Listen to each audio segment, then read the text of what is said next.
So close your eyes and let your mind and your body arrive to the same place at the same time.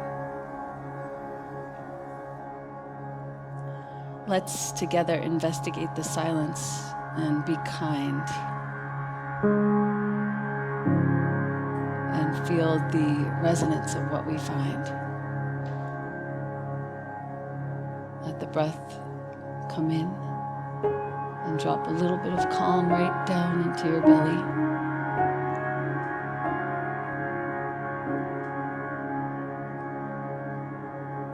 And let it gently release out and drop that calm right down from your belly into your seat and your feet.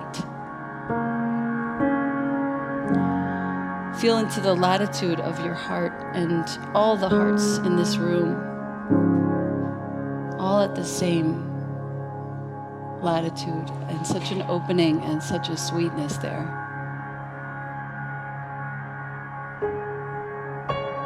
Feel in with continuous and curious and gentle attention.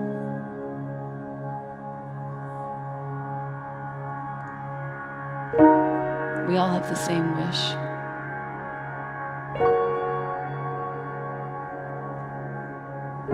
We all want to learn how to regard ourselves and others with kindness and with compassion. We want to find words that describe this magical silence. We want to put things in order and feel love, feel held, feel softer. No shell and no hesitation. We want to let go and we want to see clearly. We want to stay skillful and present and patient.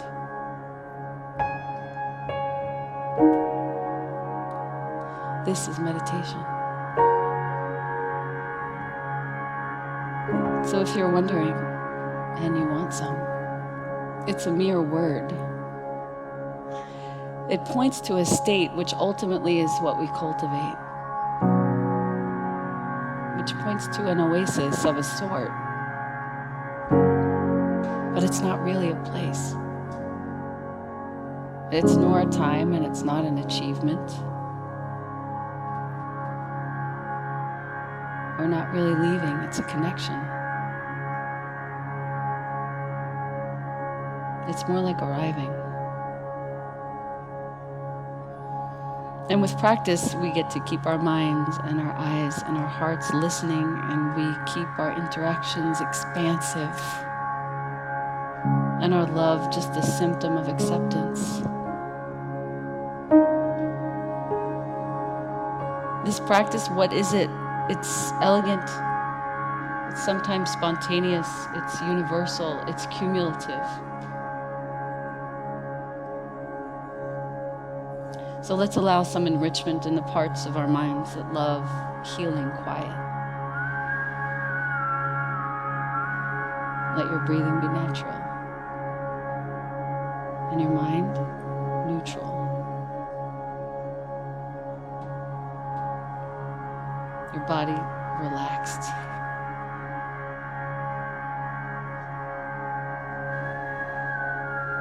And if you have a mantra, you can bring it in, but if not, your breathing is your mantra. Put your attention on it and follow it. Let yourself be enchanted by it. Charmed.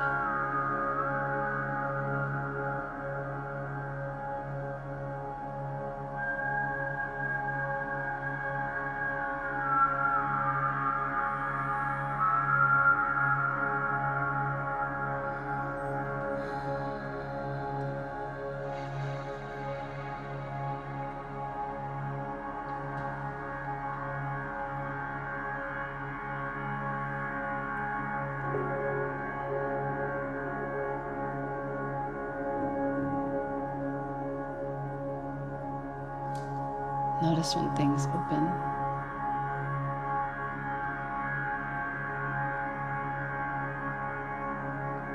soften and settle and spread.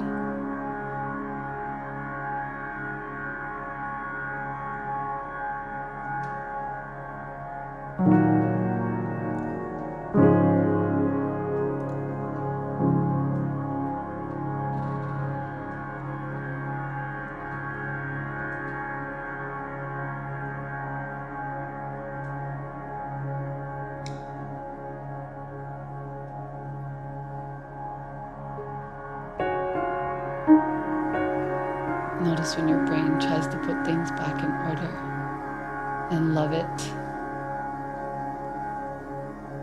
and let it, and then go back to the enchantment of your breathing.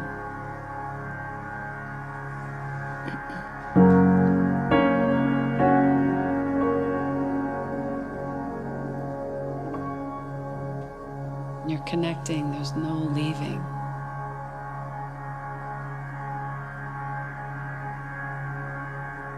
No disregarding.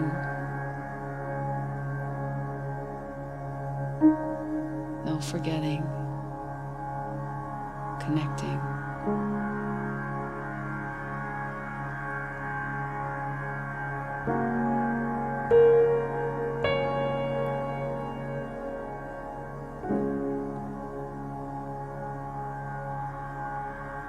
Very gently lift your breathing up in your body and bring it back to your heart space. And feel the potency at this latitude now, all at the same level, coming into the same frequency.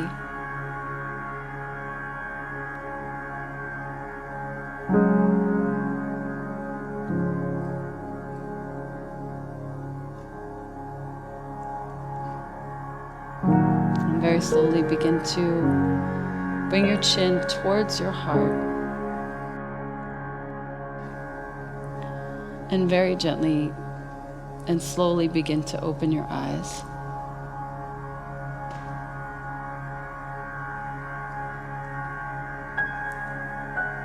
And just greet somebody near you. Say hello, shake a hand, acknowledge them with your eyes.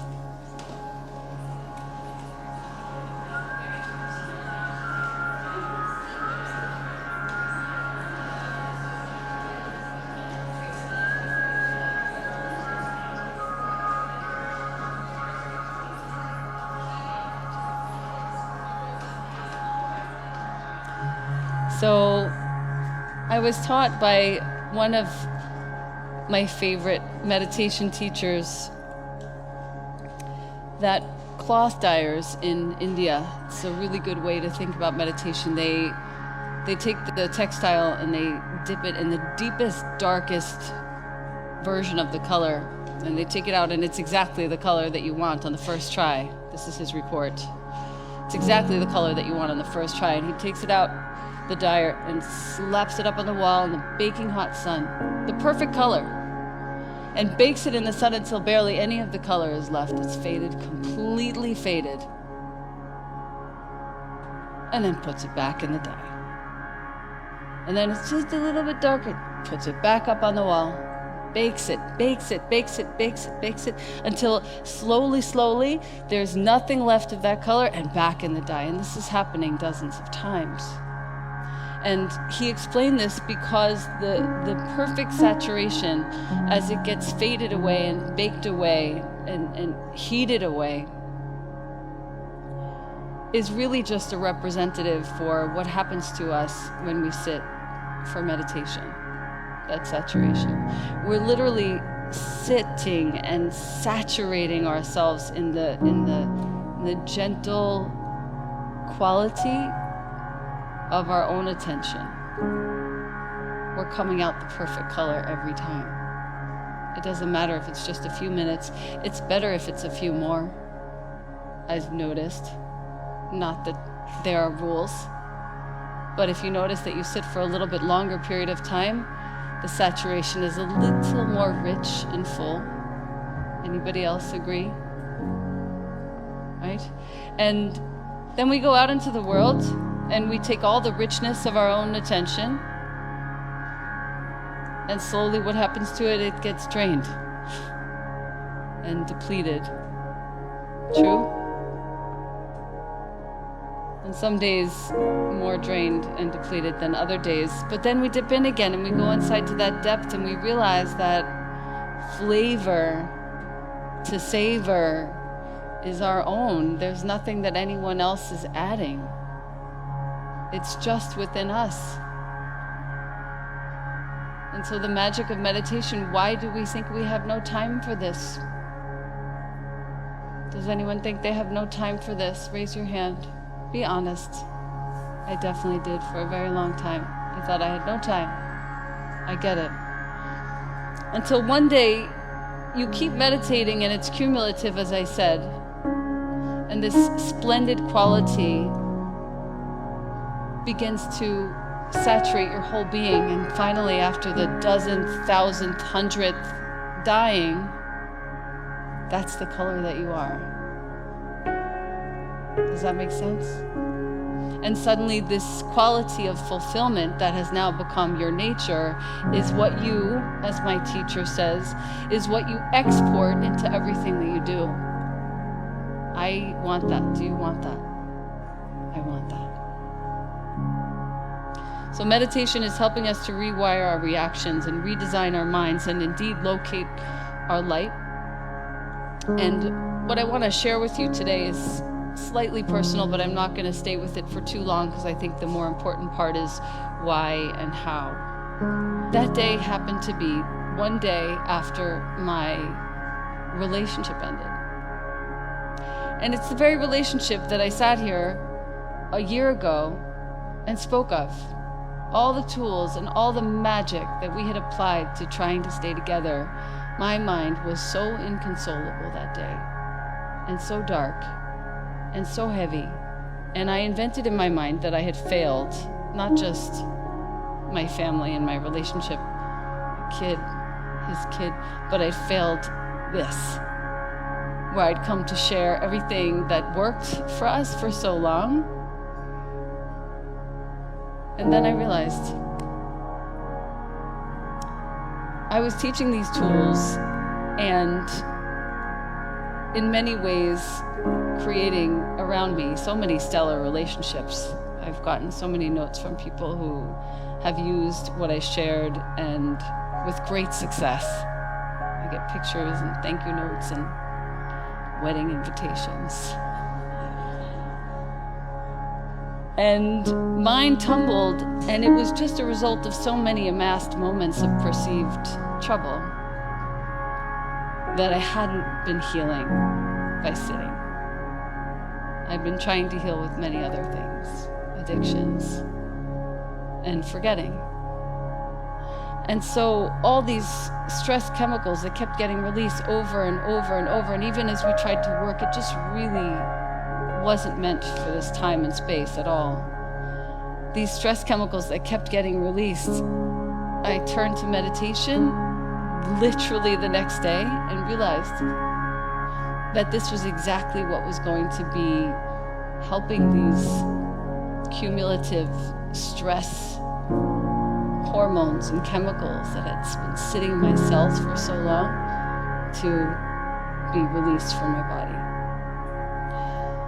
And it seems like such a simple thing right now, but in the moment of, how many of you have gone through a pretty serious breakup?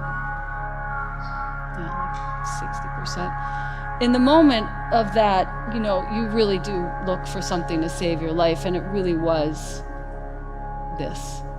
That I got to sit and I got to have explained to me in no uncertain terms, literally the very next day, that when we meditate, our architecture in certain parts of our brains that favor calmness, that favor quiet, that favor connection is getting enriched cortically. And so that gave me some comfort. And then what I learned is that actually, as I said, all of the years, millions of moments of stress in my brain that had been recorded and held really tightly for so long and had been informing all of my reactions even when I was working hard and really being great in this relationship, all of those could actually be released. And so this was where the magic started to come in. And I really thought that I was the problem, and I thought that there was a big lapse in my spirituality and in my practices. And what I came to understand is that all I needed really was a map to work my way out of this perceived limitation and start to give me some freedom and some sense of exhilaration that I knew was mine. He taught me how to allow my mind to spread and settle. Did you guys feel that when we sat? When everything kind of goes like this, when you sit down, even for a moment, it works if you suggest it. He taught me how to zoom out. You all know what that feels like, and how to stay neutral. And he helped me look for where the exodus of stress is far greater than the influx. That's really where I feel the magic is, at least at this moment. I think when I'm older, I'll stop focusing so much on what's getting released and focus a little more on what is. But for now, do you ever twitch when you meditate? Doze? Yes? Every time I twitch, it's usually something with my arms or my hands. And what I came to understand upon asking this question is that every time we sit, we're mining another frequency, we're letting go of that accumulated stress chemistry. And as we let go of it, there are movements that happen. There were times when I used to use my own hands to hurt myself. And I've talked about this before. All of that is every time I'm meditating and a hand goes, I have this big smile on my face because I know exactly what it is. And sometimes I even know what day it was. And I remember where I was. As I said, we're enriching the structure and the part of our brains that helps us to stay calm and helps us to see what others see. And that's compassion. And that's peace. And if you're in a house with somebody who's pretty close to you and you can't get to their point of view, you can only see your own. Anybody have that?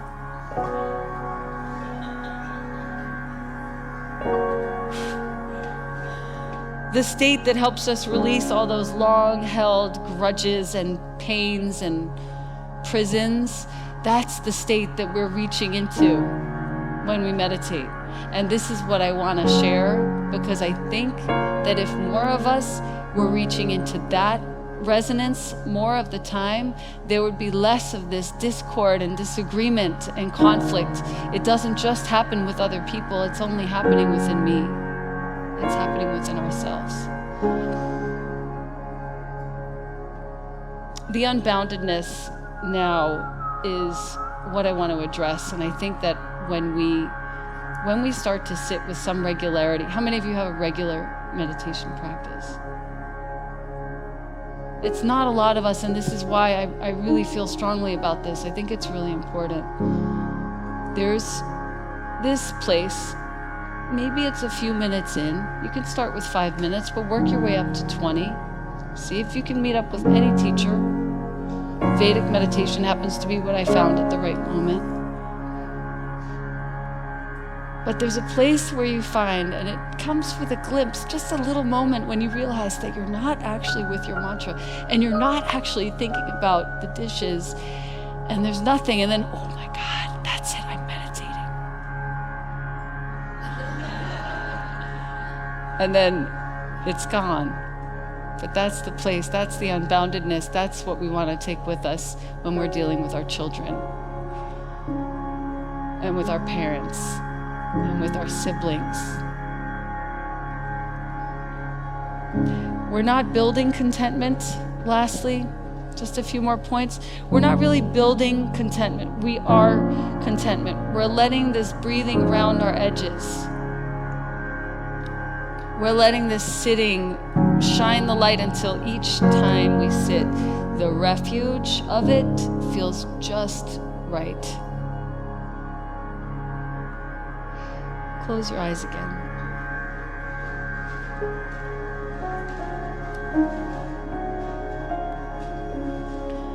I listen better with my eyes closed. This state right here, this is a much more healing state than sleep. Even if you doze, it's still legal. Because in the intention for your presence way down deep, there is a knowing. And your body can veer into this state of deep, deep healing in moments. And this way, the attitude that you bring to your kids or your parents or your job, anything, is an attitude of fulfillment, and it unfurls and accompanies you everywhere.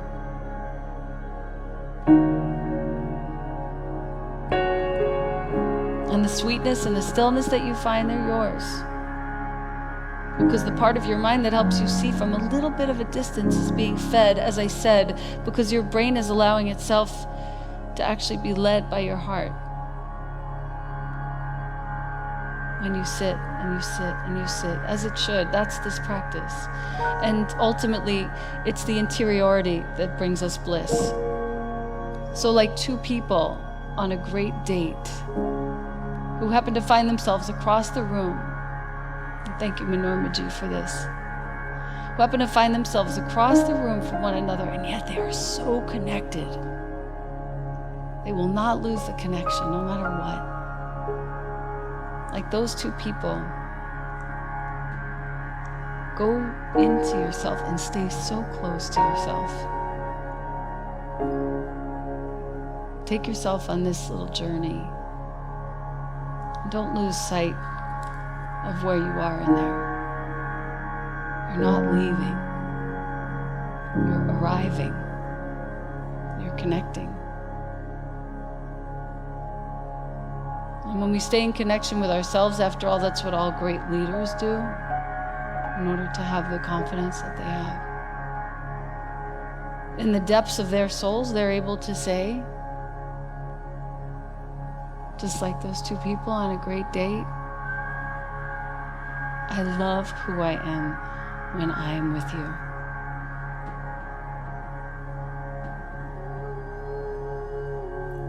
May we all know this truth and be able to say it to ourselves all the time.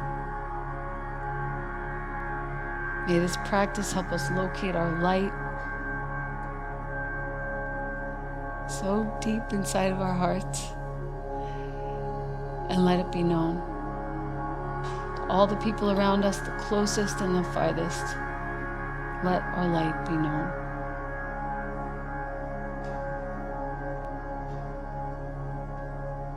Feel into the latitude of your heart one last moment here.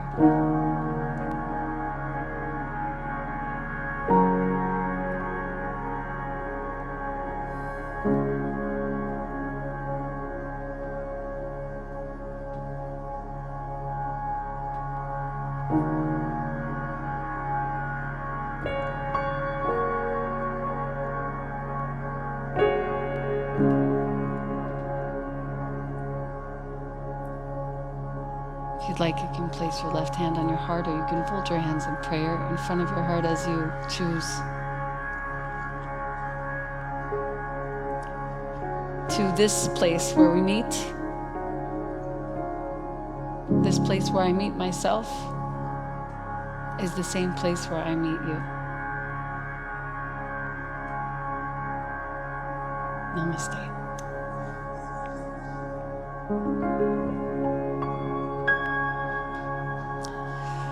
Thank you so much.